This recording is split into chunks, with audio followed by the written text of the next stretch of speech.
निजामपेट नगर निगम के water party में तंबाकू निषेध दिवस के अवसर पर 5000 रन का आयोजन किया गया। एसएलजी अस्पताल के एमडी शिवराम राजू, कार्यकारी निर्देशक सोमराजू के तत्वावधान में कार्यक्रम आयोजित किया गया। इस कार्यक्रम के मुख्य अतिथि के रूप में विधायक के.पी. विवेकानंदा, उप महापौर धनराज यादव, वरिष्ठ नेता colon Gopal Reddy, TRS party के नेता स्थानीय पार्षद आगम राजू मुदिराज ने भाग लिया। इस अवसर पर विधायक ने कहा कि मुख्य रूप से आज की युवा पीढ़ी बुरी आदतों की लत में पड़कर अपने स्वर्णिम भविष्य को बिगाड़ रहे हैं। उन्होंने कहा कि ऐसी बुरी आदतों से दूर रहते हुए युवा अपने जीवन को सुरक्षित रख लेना चाहिए।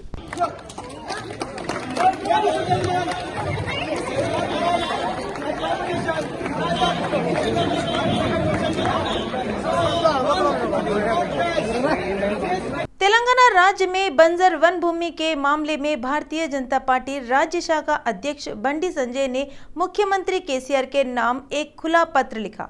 उस पत्र में उन्होंने केसीआर से आग्रह किया कि बंजर वन भूमियों की सिंचाई कर रहे जनजातीय लोगों को तत्काल पट्टे देने की मांग की। इसी समय में बंडी संजय ने बंजर बंधु मैं हूं पर आरंभ किए जाने वाले हरितहारम कार्यक्रम को तत्काल रोकने की भी मांग की है।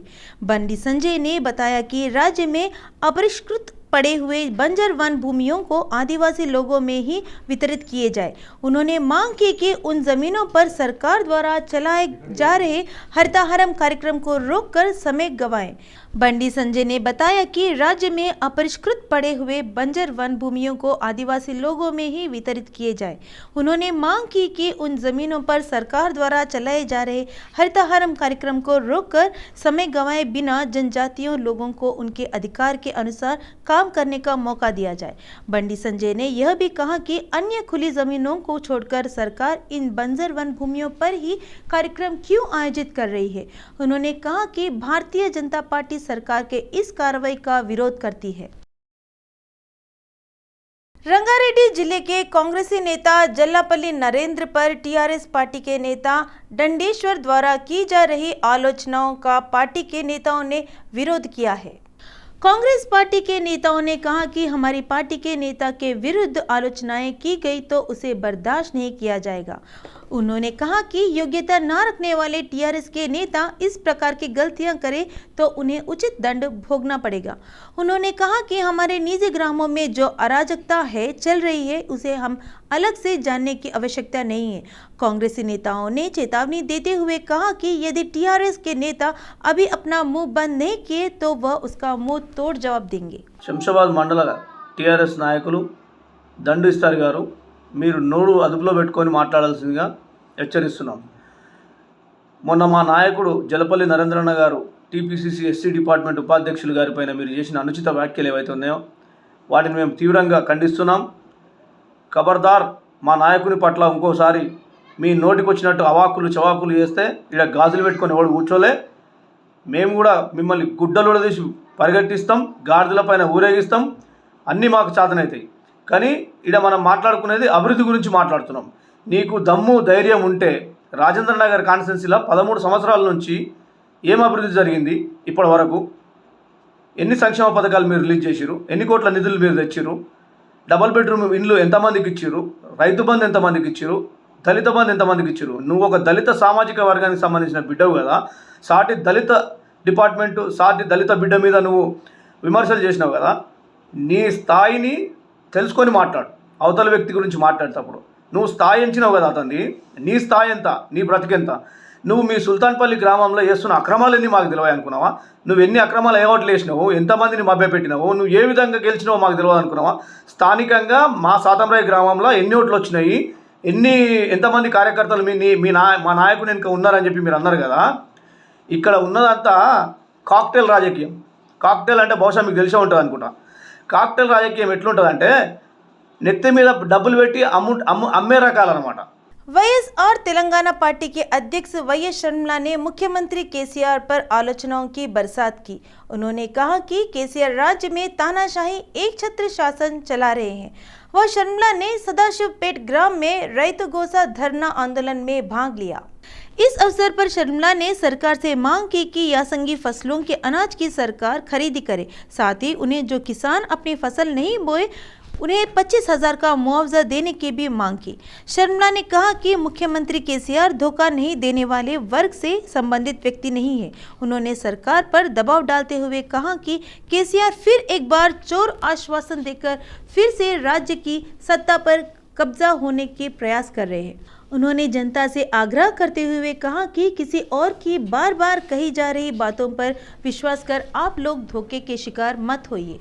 ఊరే వరేస్తే ఊరే అంటాడు, నేను కొనను అంటాడు, మళ్ళా ఢిల్లీకి వెళ్ళి నాటకాలు చేసి మళ్ళీ నేను కొంటాను అంటాడు.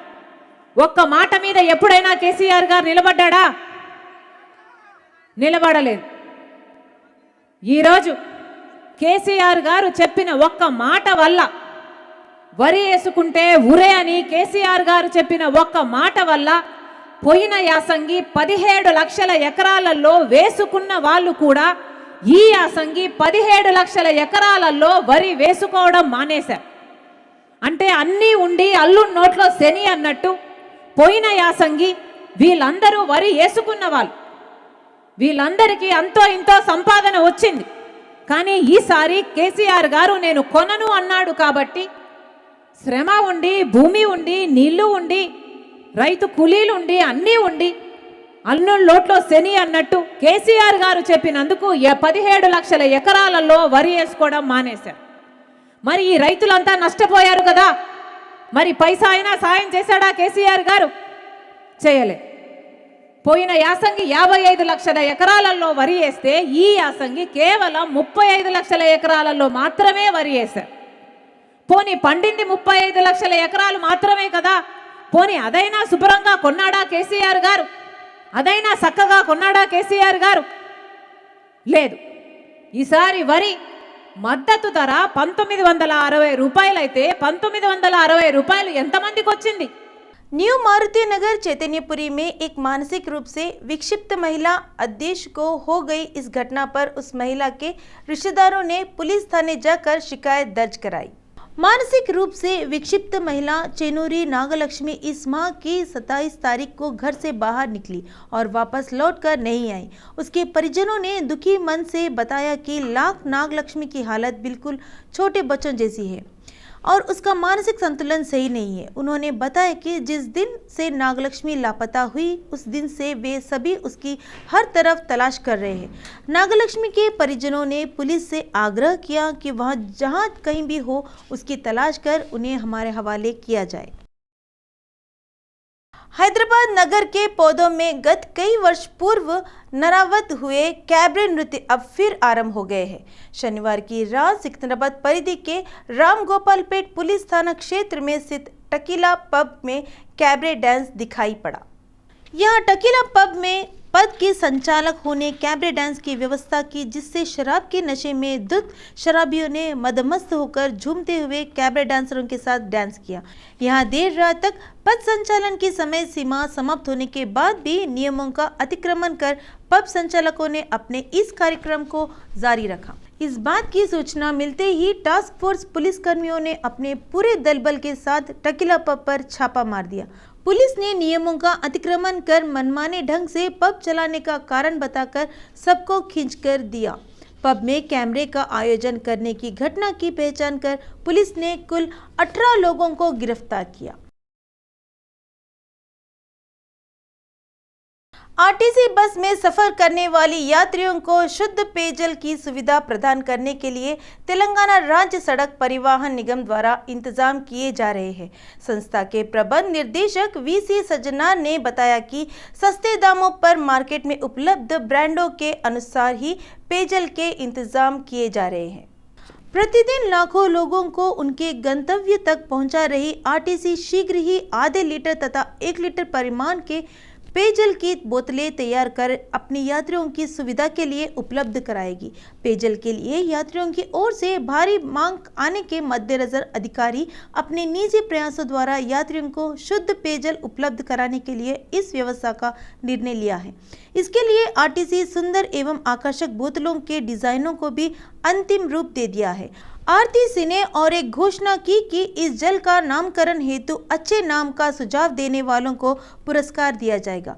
वीसी सज्जनार ने बताया कि लोग अपने सुझाव आरटीसी के व्हाट्सएप नंबर 9440970000 पर भेजने का आग्रह किया है। दान दक्षिण के रूप में प्राप्त हुई धनराशि के बंटवारे को लेकर उठे विवाद में एक अपने साथ ही पुजारी पर हमले करने की घटना को जन्म दे दिया। सूर्यापेट जिले के मोलचरो शिवालय में यह घटना घटी। इसी महीने की 23 तारीख को घटी घटना थोड़ी विलंब से प्रकाश में आई। मूलाचार्य शिवालय के मुख्य पुजारी विष्णुवर्धन शर्मा के आदेश अनुसार नरसिम्हा नामक एक अस्थायी पुजारी ने एक वाहन पूजा संपन्न कराए। पूजा के उपरांत भक्तों ने उन्हें दक्षिणा के रूप में कुछ राशि भेंट की। वाहन पूजा संपन्न कराए पुजारी पर जोर डालते हुए माता मंदिर के जूनियर धनंजय शर्मा ने नरसिम्हा से ली गई राशि के बारे में पूछा।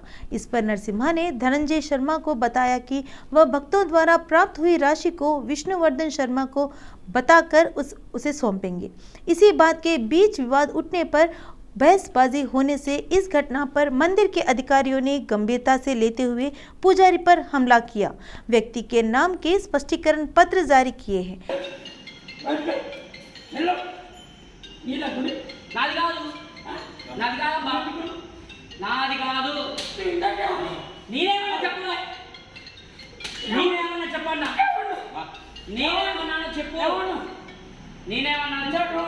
हैदराबाद में प्रतिष्ठात्मक रूप से चल रही एमएमटीएस सेवाओं को आज यात्रियों की संख्या कम होने से 34 एमएमटीएस रेल सेवाओं को रद्द किया गया।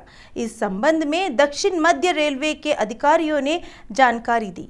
आज रद्द की गई एमएमटीएस रेल सेवाओं में हैदराबाद लिंगमपल्ली के बीच चलने वाली 18 सेवाओं को, फलकनामा लिंगमपल्ली के बीच चलने वाली 14 सेवाओं को, सिकंदराबाद लिंगमपल्ली के बीच चलने वाली 2 सेवाओं को रद्द किया गया है। एमएमटीएस रेलवे को रद्द करने के मद्देनजर इन मार्गों पर अतिरिक्त सिटी बस चलाने का भी अधिकारियों ने निर्णय लिया। इसके अंतर्गत केशवगिरी से चंद्रायनगुट्टा के बीच 22, सिकंदराबाद से हाईटेक सिटी के बीच 54 बसें, सिकंदराबाद से बोरबंडा के बीच 16, चंद्रगुप्त सेपट के बीच 108, सिकंदराबाद सेपट अंजीर उत्तर 84 अतिरिक्त पैसे चलाने की आरटीसी के ग्रेटर ईडी यादगिरी ने जानकारी दी। हैदराबाद नगर पुलिस द्वारा आयोजित किए जा रहे निःशुल्क प्रशिक्षण कक्षाओं में भर्ती होने के लिए और एक मौका दिया गया है। यहां भर्ती होने वाले उम्मीदवारों को सरकारी नौकरी हासिल करने से ढंग से पुलिस अधिकारी ही उम्मीदवारों को तैयार कर रहे हैं। सरकारी रोजगार प्राप्त करने के लिए तैयारी कर रहे उम्मीदवारों को जो शैक्षणिक योग्यता के साथ साथ सभी प्रकार की योग्यताएं रखते हैं, ऐसे लोगों को निःशुल्क पुलिस प्रशिक्षण केंद्रों में भर्ती होने का और अवसर प्रदान किया गया है। हैदराबाद नगर पुलिस आयुक्त सीवी आनंद के नेतृत्व में संयुक्त पुलिस आयुक्त रमेश की देखरेख में तथा 5 जनों की डीसीपी अधिकारियों के नेतृत्व में यह प्रशिक्षण कार्यक्रम चल रहा है। इस निःशुल्क प्रशिक्षण कक्षों में प्रवेश पत्र करने के इच्छुक उम्मीदवारों 2 जून तक आवेदन कर सकते हैं। इसके लिए उम्मीदवारों को जोनल अधिकारियों से संपर्क करना होगा। इस बात की जानकारी निःशुल्क प्रशिक्षण समन्वय अधिकारी डीसीपी मधुकर स्वामी ने दी है। इस बात की जानकारी निःशुल्क प्रशिक्षण समन्वय अधिकारी डीसीपी मधुकर स्वामी ने दी। हैदराबाद नगर पुलिस आयुक्तालय परिधि में 5 जनों में यह प्रशिक्षण केंद्र संचालित हो रहे हैं। तेलंगाना राज्य सरकार ने राज्य के सभी सरकारी विद्यालयों में रागी जावा अंकुरित अनाज तथा गुड़ उपलब्ध कराने का निर्णय लिया है। यह कार्यक्रम बच्चों में पोषक आहार की कमी को दूर करने के साथ साथ मध्याह्न भोजन के अतिरिक्त होगा। शैक्षणिक वर्ष 2019-20 में रागी जावा, वर्ष 2021-22 में रागी जावा एवं मूंगफली की चिक्की देने का राज्य सरकार ने प्रस्ताव रखा था, जिसे केंद्र सरकार ने अपनी स्वीकृति प्रदान की है। इसके बावजूद भी राज्य में शिक्षा विभाग के लापरवाही बरतते हुए इसके अमलजारी को अमलजामा नहीं पहनाया था। लेकिन इस पर भी केंद्र सरकार ने इसे क्यों अमल नहीं किया गया की बात को लेकर कभी कोई सवाल नहीं उठाया। अब इस बात का संदेह व्यक्त किया जा रहा है कि इन परिस्थितियों में इस वर्ष से बच्चों के मुंह को रागी जावा अंकुरित बीज तथा गुड़ पहुंचेगा या नहीं। तिरुमला तिरुपति देवस्थान के अधिकारियों ने तिरुमला तिरुपति आने वाले भक्तों को कुछ दिनों के लिए अपनी यात्रा स्थगित करने का आग्रह किया है।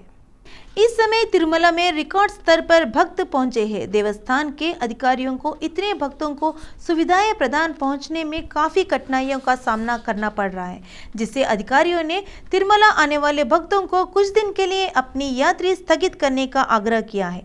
शनिवार के साय यहां भक्तों की काफ़ी भीड़ बढ़ गई। सर्वदर्शन के कतार में क्यू कॉम्प्लेक्स के सभी कंपार्टमेंट भरे पड़े हैं। भक्तों को दर्शन के लिए 48 घंटे का समय लग रहा है। इन परिस्थितियों को देखते हुए मंदिर के कार्यकारी अधिकारी धर्मा रेड्डी ने यह घोषणा की है।